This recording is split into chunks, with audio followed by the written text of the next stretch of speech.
let me see patients online was less than ideal, but that was okay. I found I counseled the really troubled people better with a little distance. Pain was always hard to see up close. If I teared up online or wanted to smack a client, it was easier to hide. But the office made me feel like a proper therapist, and my client today, Blaine, was an easy case. She had adjustment disorder, which was the general diagnosis that allowed me to get paid by her insurance. Blaine had never adjusted to her in-laws and liked venting about them. I'd suggest ways to answer that didn't involve curse words or the throwing of wine bottles, which was Blaine's fantasy, and she'd nod and agree and come back next month with a new story. Easy peasy, and actually kind of fun to hear the tales.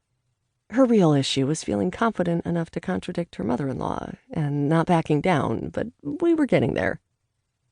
Maybe I'd swing by the Ghirardelli shop and get some ice cream. Then again, we had ice cream at home if Pop hadn't eaten it all, and I couldn't justify spending $6 on a cone. I walked past an empty storefront. It then jerked to a halt. Turned around and looked. My hands and feet tingled before my brain caught up. Yep, that was a harbinger of doom, all right. To the untrained eye, it looked like a pink leather handbag, adorably retro, but with a sassy blue tassel sexing it up a bit. Nevertheless, I knew what it was. A pink purse of doom.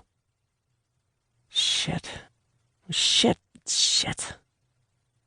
For a second, I forgot where I was, transported instantly to my childhood when I always felt like an outcast. Like a stupid, unwanted kid.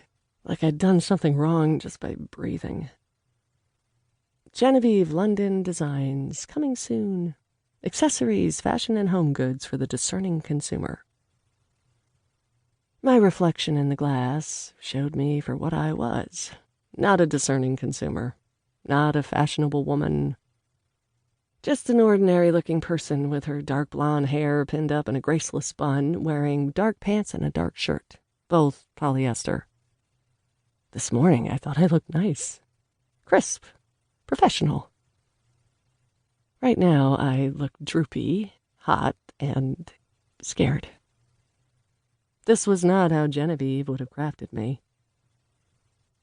For years, I'd done a bang-up job of forgetting that Genevieve London was my grandmother and had raised me from the age of 8 to 18. It was easy, considering we hadn't spoken for 17 years. Riley would see this, of course. She knew her great-grandmother was that Genevieve London, though they'd never met. Some of her friends had Genevieve London purses and shoes.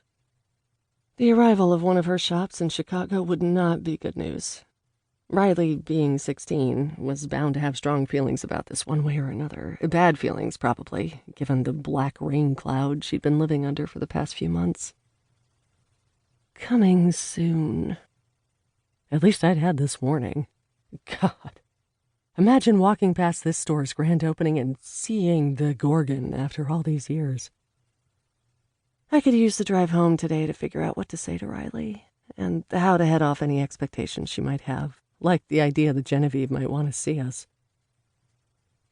Riley's friends hung out on Michigan Avenue all the time, now that they were 16, and someone was bound to see the store and tell her. And Riley was sure to tell them she was Genevieve's great-granddaughter.